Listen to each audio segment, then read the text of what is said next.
Hey everybody, welcome back to Video. So taking a very interesting and unfortunately sad episode for you guys this evening, because last week I did a video covering Nintendo filing the lawsuit against Tropical Haze, the parent company and limited liability company of the developers of the Yuzu and Citra emulator. And every time Nintendo does something like this, I love talking about it and making a video because you guys seem to enjoy it. So we're going to go over the settlement, what happened to Yuzu and Citra, what that means for emulation moving forward, and what it specifically doesn't mean for emulation moving forward, because there's a lot of different details out there and I want to clarify everything for you guys. But you'll see here the makers of the Switch emulator quickly settled with Nintendo. There was a lot of presumption that this was going to go to a court case and set a precedent, but this is what I said last week, what I thought was going to happen. But honestly, if you ask me right now what I expected the decision to be off this court case, I do not expect there to be one. I think this quietly settles, the terms of the settlement may never be shared, and Nintendo waits for the next time to go after something. Well, that was basically spot on the money. I'm going to pat myself on the back, even if it is a disappointing result as to how this did settle. And that was pretty much written in the cards from the beginning. Nintendo was looking for so many damages, they basically probably sat in a room and realized on the Yuzu side of things, absolute utter financial ruin awaited them if they decided to actually fight Nintendo on this. That doesn't mean in a court case they couldn't possibly have one. I think they would have actually had a very strong case as to what Nintendo was claiming versus what is permissible, but like 90% plus of all of these cases end up settling. They do not go to a judge for a decision, and therefore a precedent is not created, but we'll get into that in just a moment. And the statement that Yuzu wrote and published sounds like it was directly written from Nintendo as part of the settlement. They talk about that they were disappointed that it was used to leak game information early, and I think that's a lot of what Nintendo was upset about here, but again, we'll get into that in just a moment. But the reality of this is Yuzu is gone, Citra is gone. Citra was a byproduct of Yuzu, the same development team, so it's not like Nintendo is going to allow one to stay. And Yuzu states that it was primarily designed to circumvent Nintendo's copyright protection and play Nintendo Switch games. Nintendo wants them to say this because they're going to try to point to it in the future if they bring another lawsuit like this, but this does not change anything moving forward for emulation, and I'll get into that in just a bit. Because Yuzu does not share the keys, you needed to bring those with you. That's where they talked about circumvention and whether or not that would be permissible. That has not been decided. This settlement does not decide anything like that. Yuzu just basically packed up, went home, said screw it, we're not going to fight you. And that $2.4 million settlement, it's as likely as it never gets paid out as it gets paid out in full. A lot of times the primary financial settlement means nothing. But the reality is the settlement is not precedent. This is not going to be binding for anything else in the future. But let me be clear, this does not affect any emulator moving forward. Everything is going to be exactly the same. It does not affect any other emulator on the market. That is because this case was settled out of court. A judge did not rule on the facts of the case. There was no determination made. A deal was basically done, and everything is now over. And that deal involves Yuzu paying Nintendo $2.4 million, surrendering all of their software, closing down their Discord server, their Patreon server, transferring all the domains over to Nintendo, giving them all of the tools that would be associated with getting the keys off your Switch and dumping your games, and basically packing up, going home, and never doing it again. And that is what Nintendo wanted. They wanted this to stop, but honestly, I don't believe they ever wanted to see the inside of a courtroom, because I think it was likely that Nintendo actually would have lost this court case. But that is the problem with these sort of things. How do you outspend Nintendo and actually end up being right in court? You need to have almost as much money as Nintendo to actually ever see the inside of a courtroom and take all the risk as well. And unfortunately, this also took Citra with it, because like I said earlier, Nintendo was not going to allow the developers to get rid of one emulator but continue on their other path with Citra. And that is just an absolute disappointment, and I don't think Nintendo would have ever gone after Citra if it was not from the same team that developed Yuzu.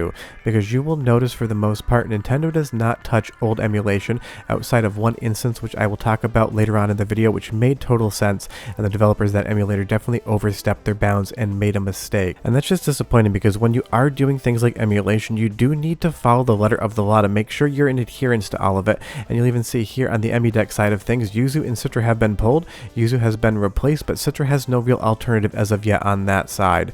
But this is the statement they're asking the federal judge to say yes us to in the settlement, that this is basically designed just to circumvent technological measures and aid in piracy. But it doesn't matter what the judge signs off on in a settlement. A settlement is a settlement, a decision is a decision, and there is no intermixing the two, and I'll explain that in just a moment. And that's the thing, this isn't going to set a legal precedent. Nintendo's not going to be able to shut down every single emulator on the market. They're going to have to go through it case by case, emulator by emulator. And this is down to the doctrine of stare decisis. Sorry, this is where it gets a little bit law nerdy. Again, not a lawyer, just spent a lot of time dealing with the law in my business. This is basically a Latin term for saying we're going to make decisions based on decisions that have come before, so that the United States court system has a very strict, very by the book ruling. They're not just going to do something wild and circumvent what they had previously decided unless it goes to a higher court. It's going to be decided in the same way if it is in fact a precedent. And a precedent is just referring to a court decision that's considered the authoritative decision on that matter.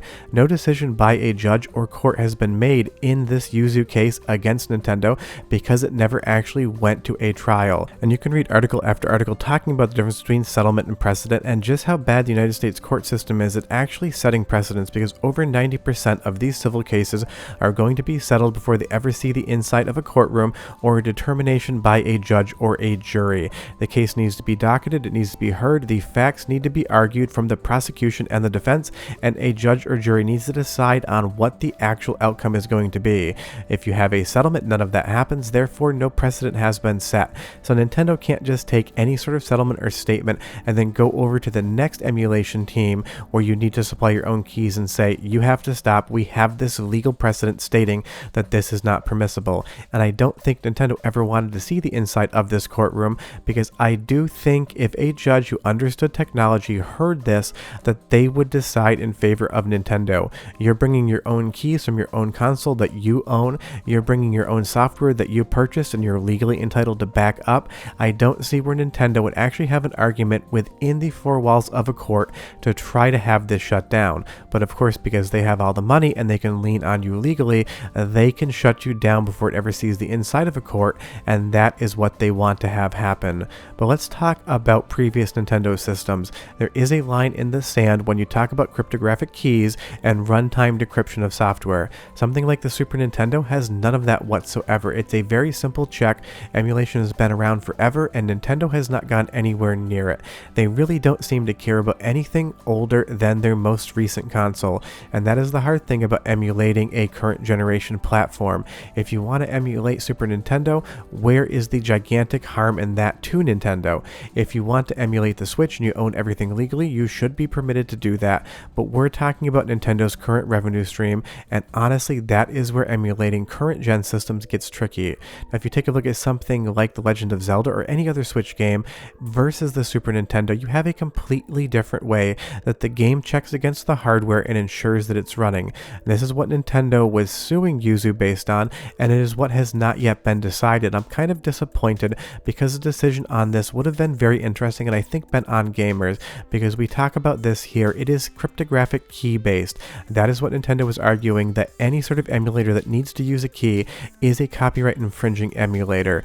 Is using your own keys circumvention? We don't know, because that's what this case would have decided, but of course it never saw the inside of a courtroom, therefore it has never actually been decided. And a good thing to look at if you want to know what Nintendo's thinking actually is the issue with the Dolphin Emulator. This was going to go up on the Steam store and it was removed at the last second, and that is because the Dolphin Emulator included the keys to run code for GameCube and Wii games.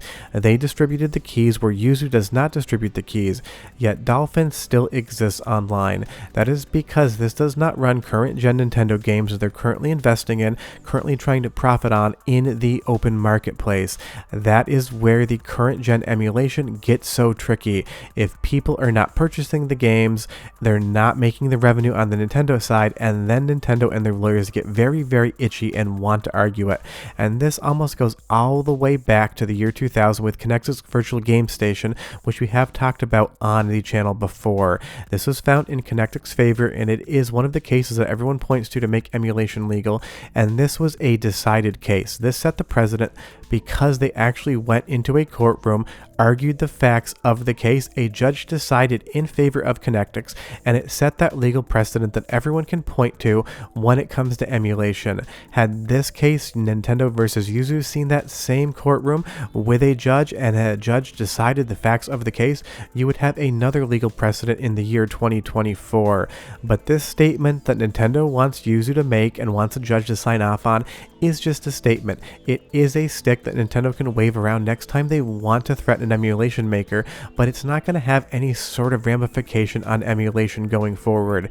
The settlement just gets rid of Yuzu, it gets rid of Citra, and if you don't know already, there's other Switch emulators out there right now that have not been bothered yet. Might they get bothered in the future? We will have to see. But this is what really happened. It was a money issue. Nintendo made Tears of the Kingdom, 1 million people played it before it was even released, and that absolutely pissed Nintendo off, and honestly, I don't blame them on that one. It costs a lot of money to make a game, artists want to see their work seen the way they want it to be seen, and this was where the big issue with Yuzu was. It was getting too close to current gen, it was outperforming Nintendo, and it was reaching into Nintendo's theoretical pockets and removing revenue. So I'm not surprised Nintendo goes after this one. And now I'm going to make another educated guess as to what happens next. Absolutely nothing unless they decide to go after the other Switch emulator. I think Nintendo's going to go dormant, they're going to go quiet, they're going to take their win, they're going to get rid of Yuzu, they're going to be happy, and they're only going to pop back up the next time an emulation platform threatens current gen games that are on store shelves now. Leave me a comment down below and tell me what you think. That's the video, and hopefully we don't have to make another one for a while. See you next time. Bye bye.